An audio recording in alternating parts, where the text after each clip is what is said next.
Senator Rodante Marcoleta, maraming salamat and welcome to the interviewer. Ako ang magpapasalamat sa iyo, boy, kasi gustong-gusto nga rin kitang makilala ng personal. Isang karangalan na maimbita mo ako sa gabi ito. Alam niyo ba, napapaligiran ho ako ng mga iglesia ni Cristo? Dito sa lugar. Hindi, sa aking Ang staff. sarili mong staff. Oh, kaya alam ko ang handog, alam ko ang tiwalag, yung lingwahe ika nga. Pero ang tanong, kayo ho ba'y with the INC pa rin ho? Yes, boy. Actually, handog ako eh. Talaga? So, alam mo kung ano yung handog dito. Handog, oo. Yeah. Pero hindi ho ba, popular notion is that you are not allowed to get into politics. Yes, that's the general rule. Kaya lang, siyempre, sa paggalang namin sa tagapamahalang pangkalahatan, siyempre kung ano yung kanyang magiging desisyon, halimbawa, katulad ko, pinayagan niya ako, that cannot be questioned. Alright. So ako naman, isang hindi lang pribilehyo, kung hindi isang masasabi kong natatanging pagpapasalamat at pinagtiwalaan ako ng gano'n. Kasi sa kasaysayan ng INC, wala silang pinayagan na tumakbo sa politika. Merong nagpilit. Pero sabi mo nga, alam mo naman yung salitang tiwalag. Mga natiwalag sila. Nakakalungkot yun kasi kapag pinilit mo, ayun ay paglabag sa mga tuntunin. Kailangan igalang mo. Absolute kasi ang paggalang sa tagapamahala ng iglesia. Ano ho ang inyong paboritong Fernando Poe Jr. line sa pelikula? Yung unang pumapasok sa iyong isipan na linyang binitawan ni FPJ? Kasi kung i-associate mo halimbawa sa isang pelikula na kasama niya si Eddie Garcia, puno ng salop, hirap. Mga ganun niya, di ba? Kailangan ka ng kalusin. Yung mga ganyan niya. Ano po yung pangalawang linya? Kailangan ka ng kalusin. So kung minsan alam mo, pati boses niya nagagaya ko. Alam mo bang grade 5 pa lang ako? Grade 5. Sa hirap ng buhay namin, boy. Para lang makapasok ako doon sa pinakamalapit na sinehan. Dalawa lang ang sinehan sa amin eh. Freddy's Theater, Jojo Theater. Mas malapit sa amin yung Freddy's. Nagkataon, yung tinatawag doon makanista, yung operator, pinsang buo ng tatay ko. Kapag ikaw ang nagdala ng baon, boy, dire-diretso ka Libre kang makakapasok. makakapasok ka. Doon ka pa sa balcony. At doon nakakapanood ka ng mga pelikula ni FPJ. Yes, boy. Anong kanta naman ni Tony Bennett ang kinakanta mo kay Mrs.? At pakisample po. I left my heart in San Francisco. Napakaganda. Hindi ko kayang anuhin yun eh. Hindi ko kayang... Tutulungan ho kita kahit isang linya lang. Napakagaling naman ng unang-una. Magaling ang boses. I left my heart. Yung ganyan, ano? In San Francisco. Mga ganyan. Napakaganda. Ano ang inyong pipiliin? Netflix o YouTube? Netflix. Bakit ho? Ayaw ko yung series kasi masyadong matagal yun eh. Pero nung mapanood ko yung Designated Survivor, matagal yun, boy. Napakaganda. Senator, what makes you smile? Siyempre, katulad mo ngayon. I feel at ease. I feel very, very confident. At saka ngayon lang kita nakita ng personal. Baka hindi ka maniwala na dahil siguro sa dami ng shows mo at saka yung mga taong naiimbita mo, sabi ko isang araw naman sana maimbita ako ni Boy. Maraming salamat po. But what makes you cry? Pag nakikita ko yung karamihan, lalo na yung mga taong marginalized, kasi dyan ako galing, Boy. I was born in a poor farm in Paniqui, Tarlac. Yung lupa, hindi sa amin yun eh. So, ang tatay ko is a farmer. So, sa hatian pa lang, sa murang isip ko, Boy, sabi ko, Tay, bakit wala na akong nakita sa pinagtrabaho natin? Halimbawa, kasi annual yung harvest, bakit palaging sayad? Kasi ang termino nila, sayad. Pagka uno-uno, parang break-even. Kung minsan naman po, ang ganda ng tubo natin. Ganun kahirap ang kalagayan ng isang mahirap. So, dahil nanggaling ako doon, alam ko kung ano yung kanilang sentimento. Ano ang pinakamalaking misconception ng mga taong hindi dumaan sa hirap tungkol sa may hirap? Ang buong akala nila, yung mahirap, ay magiging masaya lang kapag naaabutan mo ng ayuda. Hindi nila alam ang mahirap. Gusto rin nila na makapag-graduate doon. Hindi dahil sa binibigyan mo. Ayaw nila yun eh. Ang mahirap, walang pinag-iba sa isang taong nakaririwasa. Meron din isang karangalan. Gusto niya, iwanan niya ang kanyang pamilya sa isang kalagayan na hindi ganun. Yung mag-iiba. Kasi nangyari sa akin yun, boy. Sa hirap namin, sabi ko, paano kami mag-graduate dito? Naisip ko yung pag-aaral. Kaya doon ako nagsikap. Gusto ko ganun din ang mangyari sa mga kapwa ko mahirap. Ayun ang aking pinanggalingan. Parang akala nila yung mahirap, ganun na lang yung kanilang kapalaran. Hindi. Tama. Bigyan mo sila ng pagkakataon, makagraduate doon. Alam nila, gusto nila. Ayaw nilang manatiling mahirap. Boy, nakita ko na yung pagbabago eh. Unti-unti, pero importante na makita mo na magkakaroon ng pagbabago mula doon sa mentalidad na yun. Kasi nung nangangampanya ako, ang pinilit kong subject matter ay huwag niyong ipagpapalit yung boto ninyo sa konting subsidy na matatanggap niyo. Kung gusto niyo, tanggapin niyo dahil pera niyo yun. Pero ang tingnan niyo, pagkatapos niyong tanggapin yan, ay yung magiging kalagayan ng ating bansa. Yung bang iboboto niyo ay isang taong gagawa ng paraan para maiba naman ang inyong kalagayan. Hindi niyo binatawan ang mensahe na yan. Hindi ko binitawan yun. Hanggang sa mga malalaking rally, yun pa rin ang aking subject matter. Kasi ang nakakapikon ho doon ay ginamit talaga ho yung subsidiya, ika nga, na tool para sa kampanya. Na para bagang pag-aari ho yun ng ilang mga kandidato. Sinira ko yun, boy, sa pamagitan ng isang paghahalimbawa at isang paraan para mapalitan natin. Ang sabi ko, ang mga ayudang ibinibigay sa inyo ng pamahalaan, kung inyong susumahin yan, aabot yan ng 300 million o higit pa. Pero ang tinatarget na bilang ng mga mahihirap ay hindi napupunta sa kanila. Una, nakukurap din yan eh. Kunyari yung AX 3,000 pesos yon. Pero pangkaraniwan 1,000 pesos, kumisan 500 na umaabot sa inyo.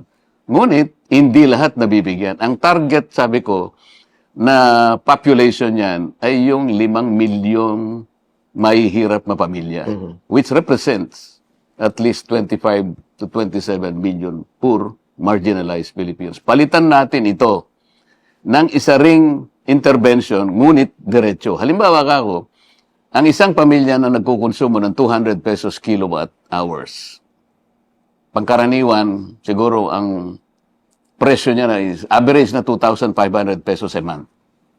Lahat yun, libre na yun. Ibig sabihin, sabi ko, matatarget mo yung bilang ng taong dapat targetin. Walang corruption dahil diretso sa inyo. Wala ka kung mag-e-epal na politiko na akala mo sa kanila galing yun. At makakatipid ang gobyerno kasi nakwenta ko na yan. 120 billion lang pesos ang puhunan ng gobyerno kung ikukumpara mo sa 300 billion na wala namang kinapupuntahan kundi sa corruption din. Alam kong napaniwala ko yung tao doon. Kayo lumabas pong number 6 Number six. sa nakaraang eleksyon. Kung kayo po ay superhero, ano pong superpowers ang gusto niyo? Gusto ko yung aking power, yung talagang may pagka-magic. Kasi nagmamadali ako eh. Ayoko nang matagalan. Pagka sinabi kong ganun, gusto ko nangyari na. Sabi ko nga kung may pagpapalit ko lang yung kalagayan ko ngayon, gusto ko magicero ako, hindi senador. At yung minamagic ko, ay talaga nagkakatotoo. Kasi nga sa laki, sa dami ng problemang kinasasangkutan at kinaharapan ng ating bayan ngayon, kailangan mong magmadali. Kailangan makapag-institute ka ng reforma sa lalong madaling panahon para pakinabangan ito ng tao. Anong una sa listahan na yun? Na mamagicin niyo po? Kailangan po nating maipundar ang isang matatag na sistema para ang ating ekonomiya ay hindi kung saan-saan napupunta. Yung structure, boy, yung institutions natin kinakailangan maging malakas. Paano mo gagawin yun? Kung minsan nga nagtatanong ko sa mga kaibigan ko, kunwari boy, ikaw ang presidente sa 2028 at kinakausap mo ako. Kunyari lang naman to boy, sa atin dalawa lang naman ito. Wala naman nakikinig sa atin ngayon. Tayo lang, kwentuhan lang. Okay. Sabi mo sa akin, Sendante, tatakbo akong president sa 2028. Gusto ko sana, ikaw ang aking vice president. Alam mo, boy, tatanong ko sa'yo. Boy, o sige. Alam ko, mananalo kang presidente. What can we achieve in 6 years? Yun ang problema ko. Yun ang problema ko. Given the problems, the magnitude, the enormous problems that we have, that the country is facing today, what can we achieve in 6 years? Yun ang i-focus dapat ng susunod na Pangulo. Okay, I mean, susugan natin ang katanungan na yun. What can a president achieve in 6 years? I'm trying to say, kailangang seryosohin natin ano bang gagawin natin na importante because you have only 6 years. Dahil nagmamadali ka nga. Sabi mo nga, Nagmamadali napaka-immediate ng mga problema.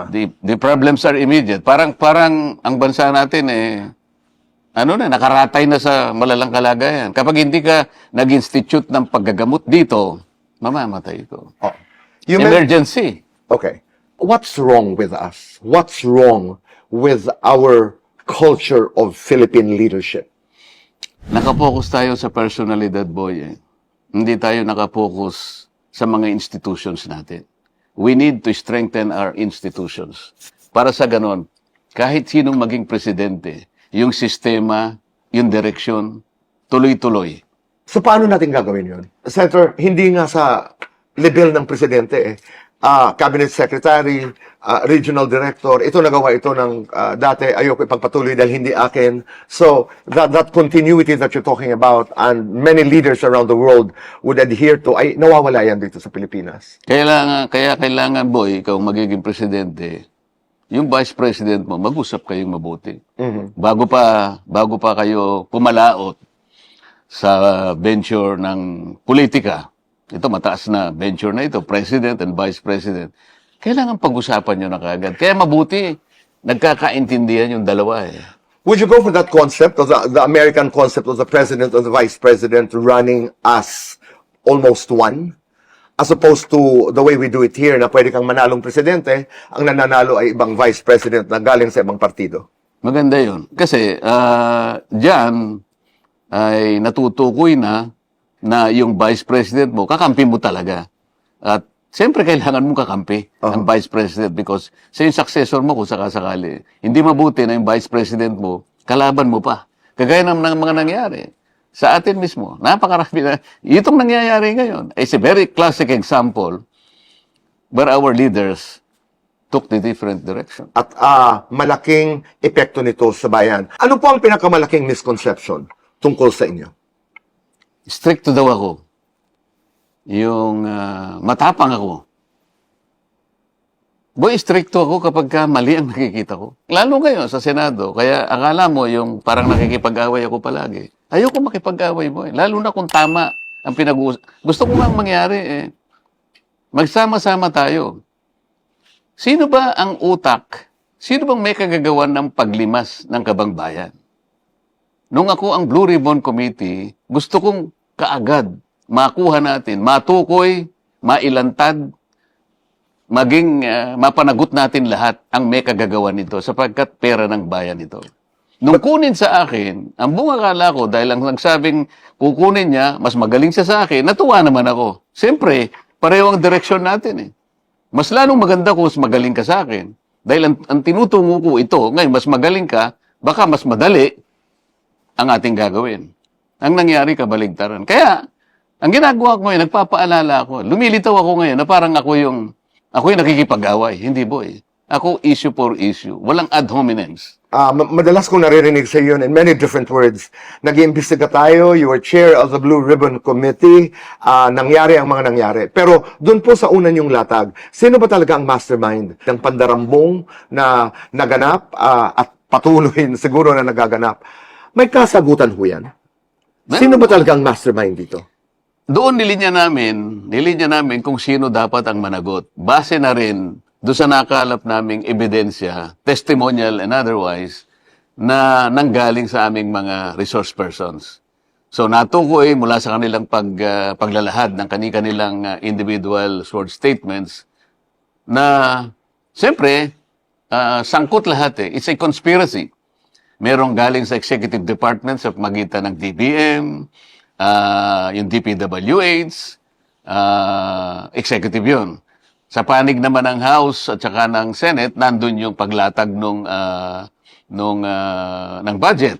Pero nagsimula yung budget sa NEP. Ang NEP nanggaling sa executive. Kapag sinala mo ito, malinaw na mayroong conspiracy. Hindi naman po pwede na nailatag ng isang tao lang kahit na ikaw ang chairman naman ng Appropriations Committee. Meron ka rin namang boss eh. Hindi totoo yung sinasabi nila na, ako nga yung pinakamataas dito. But I do not control the 80 committees of the House of Representatives. I can only supervise, but I do not control. Hindi ako naniniwala doon, boy. Kasi, nagtagal ako sa House eh. I spent 18 years in the House of Representatives. Alam ko ang palakad nito. Hindi ka ma-appoint na chairman ng kahit anong committee, much less, or much more, the Appropriations Committee, kung walang basbas ang leadership.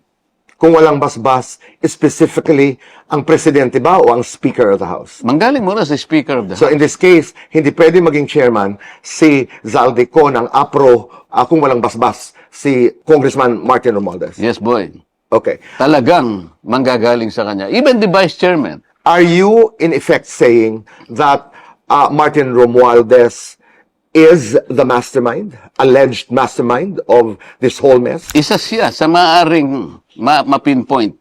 And this is high time for Senator Ping Lacson to call him Okay. in the hearing. Right. And obviously, doon sa kanyang statement, now we're talking about the statement of former Speaker Romualdez, na para bagang for the first time, nakita ng marami sa bayan na may cracks ang relasyon niya with his own cousin, the President of this country, Ferdinand Bongbong Romualdez Marcos. Tama ho ba ang reading namin? Tama naman yun kung pagbabasihan yung revelations ni Saldico na meron siyang sinasabi, allegedly, na merong 100 billion per year na ini-insert sa budget.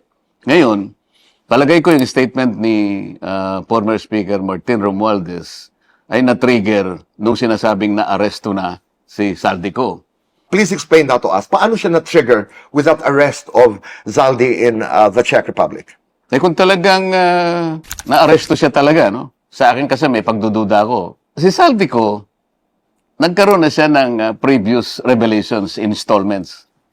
At ang dami niya, he spilled the beans already. Ayaw nga siyang tawagin ni Senator Lacson sa Blue Ribbon Committee for the simple reason that he respects the interparliamentary courtesy. Sabi ko nga doon sa isang sagutan namin, nilibas na ang bansa natin. You're still respecting interparliamentary courtesy? Saan ka naman nakakita ka kung gano'n? Kasi ayaw nila talagang magsalita si Saldi. Sabi ko, pwede mo nang gawin yon.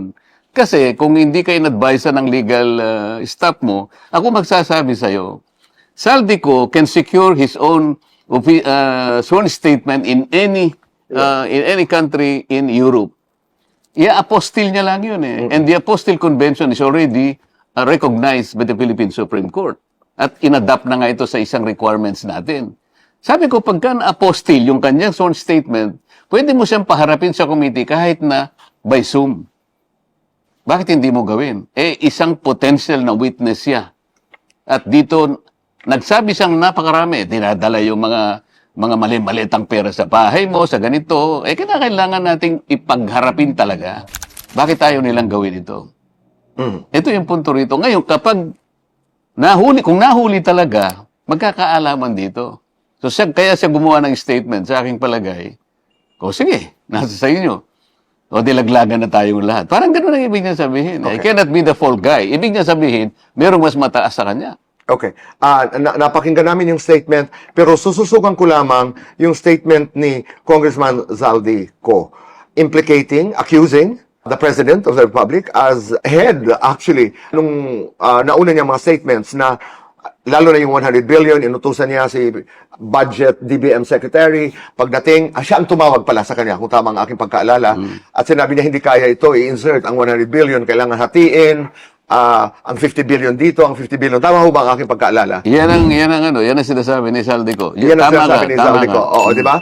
Dumikit yan sa ating isipan dahil doon siya nagpapaliwanag na ako'y nasa baba lamang. Hindi ako nasa taas. May nagdidikta pa sa akin. Tama naman yun. Dahil kahit na ikaw ang chairman ng Appropriations Committee, hindi ka makakagalaw sa sarili mo. Hindi ganun ang system sa House of Representatives. In effect, that was what Martin Romualdez also was trying to say, na medyo may collegial decision or hindi lang sila isa. Well, you use the word conspiracy theory, alleged, no? Oo. Kasi nga, hindi po pwedeng walang say si Martin Romualdez. Hindi pwedeng mangyari na si Saldi lang ang magdedesisyon sa sarili niya. Kaya kailangan palagi niyang kinukonsulta ang speaker. At hindi ako maniniwala at walang maniniwala na wala siyang approval sa lahat ng gagawin ng Appropriations Committee. Doon sa statement ni former Speaker Martin Romualdez, yun ang unang lumabas. Ang unang lumabas, parang may problema na kayo ng Malacanang, parang may problema na kayo ng pinsan mo. Dahil nga doon sa kanyang reference to the executive's participation in the budget process. Pangalawa, nagpangalan na from Chis Escudero to Zaldico, Toby Chanco, pinangalanan niya.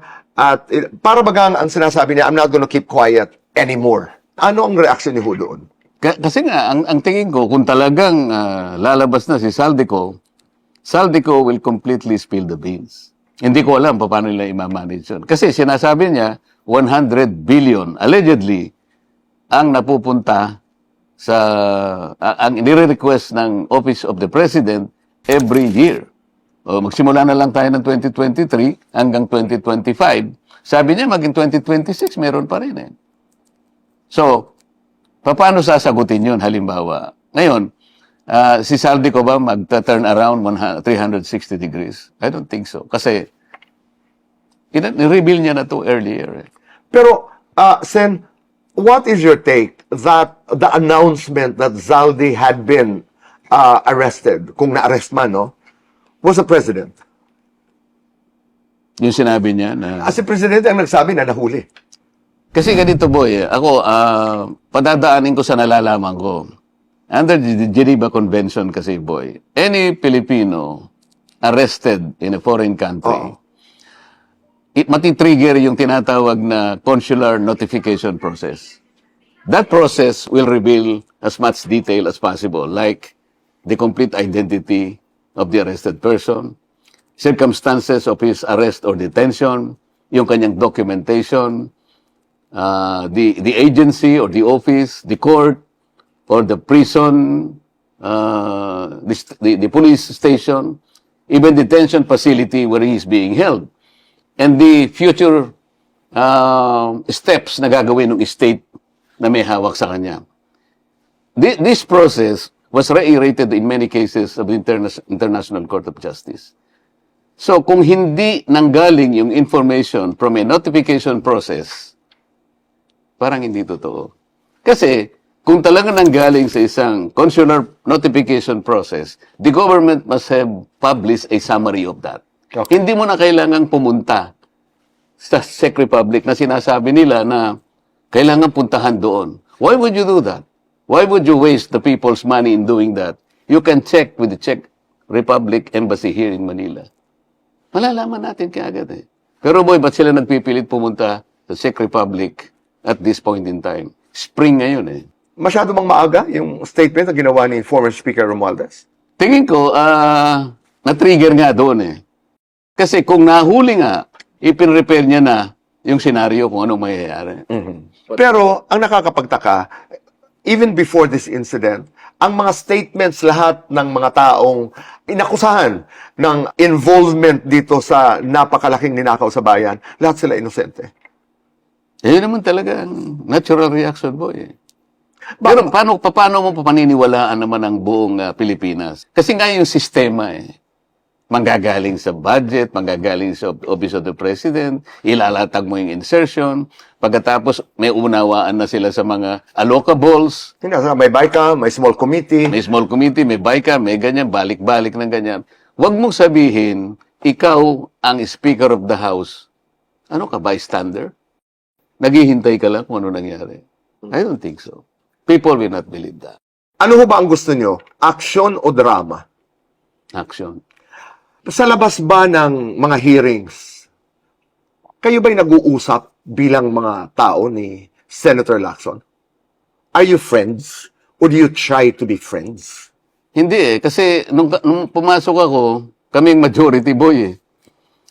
Hindi ko alam kung umabot kami ng 1 month. Bigla kaming napalitan.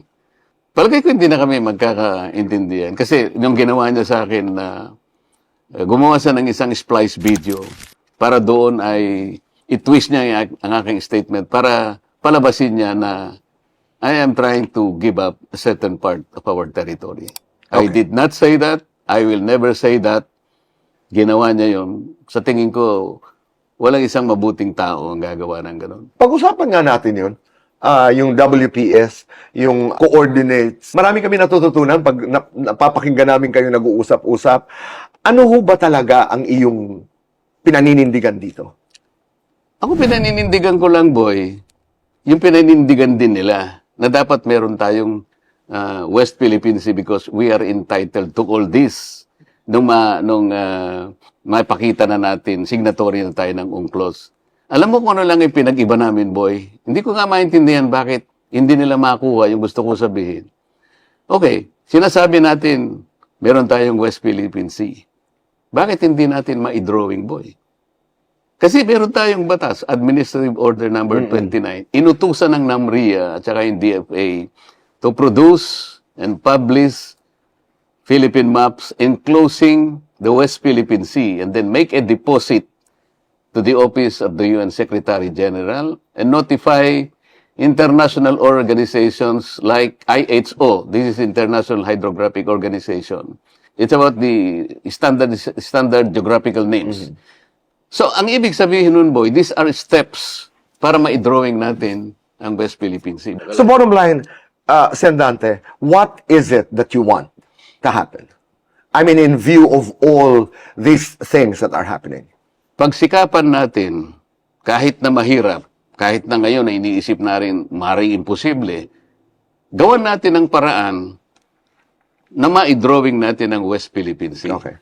Kung halimbawa, sasabihin ng halimbawa ng tribunal, hindi ninyo ma-encroach yung international sea, yung high seas. Kasi you will violate Article 89 of the UNCLOS. Sasabihin ko lang, kasi magtulong-tulong na tayo. Baka makatulong ako sa konting bahaging nalalaman ko. Sasabihin ko lang sa kanila, boy, bakit ang UK and Mauritius in determining the extent of the archipelagic area of Chagos Archipelago, kinuha nila pati yung Diego Garcia. So they were able to appropriate part of the high seas. Kung paano nila ginawa, kopyahin natin. Magtanong tayo sa kanila, paturo tayo sa kanila because no one objected. Gawin natin ang lahat. Pagtulong-tulungan. Ang problema, hindi nila dinidiscuss ito, boy. Bakit? Na-repeal na ba yung Administrative Order 29? Hindi ba? Yun ang objective ko. To draw, to delimit the West Philippine Sea for the international community to recognize it so that it will strengthen further our position over it. It is not pro-China. Kung kayo po yung may pangatlong mata, saan nyo po ilalagay at bakit? Gusto ko ng maraming mata siguro, hindi lang tatlo. Hindi lang tatlo. Kasi napakalaki ng problema talaga. Gusto kong matukoy talaga kung sino yung nagnakaw na ito. Alam ko na meron akong idea. Ngunit kinakailangan natin kasi sundan ang proseso ng batas eh. Pero Sen. Dante, who are you when no one is watching? Dante Marcoleta is a very simple guy. Approachable. Lalong-lalo na kung yung problema mo ay problemang dating alam niya na problema. Yung pang mahirap talaga. Yung alam niyang walang tutulong sa kanila. In simple words, what are you really fighting for? For the country. May pag-asa pa ba? Meron, boy. Meron. Magtulong-tulong lang. Sa isang nagdududa dahil sa garapal na pandarambong sa kaba ng bayan, to people who doubt that there is hope dito sa ating bayan, what do you have to say? Sasabihin ko lang sa kanila, hindi ko kayo masisisi dahil nga sa laki ng problemang idinulot ng nakawan na ito. Ngunit sana magtiwala pa rin kayo na may mga tao pa rin makakagawa nito. Maghintay lang kayo. At tayo naman ay resilient na mga tao, mga Pilipino. At alam ko, lahat ng tao ay may puso na itaguyod natin, ipagtanggol natin ang ating bansa. Sapagkat wala naman tayong ibang pupuntahan. Ang mga anak natin, mga henerasyon na susunod sa atin, ito rin ang mamanahin nila. Sana kung mawala na tayo sa daigdig na ito, maisip man lang nilang balikan ang isang Boy Abunda, halimbawa. Isang araw nakausap niya yung isang senador na nagsisikap na gawin ang lahat. Nag-iisa lang kasi siya kung minsan eh. Ngunit hindi siya natatakot. At na-inspire siya sa isang Boy Abunda. If you were president, hypothetical po ito, if you were president of this country right now, pagdating dito sa kontrobersiya na may kinalaman sa flood control, corruption sa DPWH, ano po ang gagawin niyo? Kung akong presidente, hindi ko muna sasabihin, baka mamaya makapaganda sila. Kizaldi ko. Kailangan siyang magsalita talaga. Alam ko marami siyang sasabihin. Alam ko magagamit siya talaga. Sabihin mo na kako. Sapagkat kilala naman kita talaga. Hindi ka naman ganyan, alam ko. Kasi nung magsimula ka, nakita na kita eh. Mababa ang loob mo. Hindi ka mayabang. Nakikita ko na pwede kang makausap ng matino. If you were president of this country, after the statement of former Speaker Romualdez, anong sasabihin mo sa kanya? Presidente ako, baka hindi na siya nakapagsalita eh. Anong sasabihin mo sa Kongreso tungkol sa impeachment kay Vice President Sara Duterte? Meron pa bang ganun? Kasi presidente na ako, di ba? Halimbawa lamang, you know, the president has the numbers. President has friends in both houses. Halimbawa, president ako, pero... What would you tell your allies in private about the impeachment? Na yung proseso lang. Kailangan, kung ano yung proseso, yun lamang. Huwag niyo sosobrahin ang proseso para maging katanggap-tanggap. Kasi, kung ang ginagawa ninyo, ilabas na sa proseso, nagsasayang tayo ng oras dito. Kasi, pupunta rin naman sa Senado yan eh. So, huwag niyo nang patagalin niya. Kung naging, halimbawa, meron ng, yung form and substance na established na eh, di ba? Tapos, meron ng declaration about that the complaint is alleges some grounds, di ba? Presidente ka ng Pilipinas, anong sasabihin mo kay Senator Marcoleta at Senator Lacson? Huwag na kayo mag-usap. Hindi kayo talaga magkakasundo. Anong sagot ni Senator Marcoleta sa presidente? At anong sagot ni Senator Lacson? Agree ba? Yung sagot lang ni Marcoleta, sasabihin ko, salamat po, Mr. President, at natukoy nyo. Palagay mo si Senator Lacson hindi sasagot. Maganda nga, hindi na siya sumagot, di ba? Senator Marcoleta, ang ingay, ang daming nagaganap, hindi lamang sa ating bansa, nariyan ang gyera sa Iran, pagbukas at pagsara ng Strait of Hormuz, at even I think the Singapore and Malacca Strait now ay kasama na sa pinag-uusapan, yung Strait sa Yemen, at marami pang iba na apektado ang buhay ng Pilipinas. Ano po ang inyong dasal para sa ating bayan? Mahinto na ito. Kasi ang talaga napaparusahan, yung mga marginalized, yung mahirap, hindi naman napaparusahan yung nakaririwasa sa buhay. Ang palaging nakakaramdam ng hapdi, ng hampas na dulot ng problemang ito, yung maliliit na tao. Kaya sabi ko nga nung nag-uusap kami sa hearing, bakit ang inuumpisahan natin kung ano yung gagawin na natin ng mga subsidy, ang mga preparations and contingencies sa iba't ibang sektor, ang mananakay, yung sumasakay, yung tsuper, yung konduktor, lahat. Paano yung, bakit yung aking mga isinabmit na independent data ayaw yung puntahan? Palagi yung sinasabi yung problema, nakaakibat doon sa Strait of Hormuz. Hindi naman ang pinag-uusapan, pati yung Suez Canal at yung Malacca Strait, is completely shut down. Hindi totoo yun. Kalimutan muna natin itong dalawang pinag-uusapan natin. Sapagkat sinasabi ko sa inyo, our data coming from the tanks of two biggest refineries in the world. I'm talking about the Rotterdam Refinery and the Petronas Refinery in Malaysia. May mga tangkid sila doon, boy. And then, dahil meron akong informant sa Singapore, who is an Australian, sinabmit niya sa akin yung procedure kung paano tayo makukuha kaagad-agad ng stock sa Singapore. Ito yung tinatawag niya na tank-to-vessel procedure. Na nagsimula nga noong March 17, ang presyo, kahit na isama mo na yung local add-ons natin, nasa 40 pesos pa lang March 17, per liter ng diesel. Hanggang noong March 25, ang pinakamataas ay 50 pesos per liter. Kasi 580 metric tons US dollar. So sabi kong ganun, ba't natin pinag-uusapan ng Strait of Hormuz? Ba't natin pinag-uusapan, for example, ang Suez Canal? Ang Singapore nandito eh. Alam mo ba, boy, ang disappointing part there, nakaharap ako sa mga oil companies. They cannot even dispute. You have to dispute, sabi ko, my data, if you can. I will not hesitate to apologize kung mali ako. But you have to prove me wrong. Paano nyo ka ako ma-justify that after 2 weeks, bigla na lamang sumipa from 55 to 125 or a difference of 70 pesos? DOE cannot even speak. I wanted to tell them, boy, I will help you explain this to the people. Gipit na gipit ang tao, nagsisikip pa yung dibdib. Maibsan lamang yung sikip na yung kung may paliwanag ninyo. If you cannot explain it to me now, then we cannot explain it to the people. Nakalipas pa yung about 20 days. The DOE was not even able to investigate and validate the accuracy of the independent data that I have submitted to them through the committee chairman. Eh sabi ko, paano gagawin natin? Talaga bang meron tayong crisis, sabi ko. Pagkatapos unti-unti, binababa nila, boy. Pero ang pagbaba, boy, kagaya ng sinasabi ko, it's like the rockets and feathers irony. Oo. This is focusing the asymmetry in prices. Like kapag tumaas ang presyo, they shoot like rockets. But they fall like feathers when the prices drop. Ganun ang nangyayari sa atin. But the question is, do we have really a crisis? And nandito, hindi nyo binabalidate. Kasi baka binalidate nyo, totoo eh. Why don't you get 50 pesos lang sa Singapore? Sa mga kaso ngayon na pinagdadaanan, ibabalik ko lamang, may makukulong bang malalaking mga isda? Bakit naman hindi? Kung talagang gagawin lang natin ang tama. Yun naman ang dapat gawin eh. Sen, Dante, mapangahas. 1 to 100. Can you rate the performance of the president of this country? 1 to 100.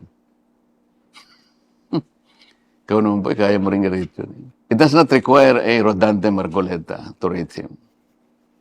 Senator Dante, ikaw isang senador, you're a father, you're a son, you're a husband, you're a friend.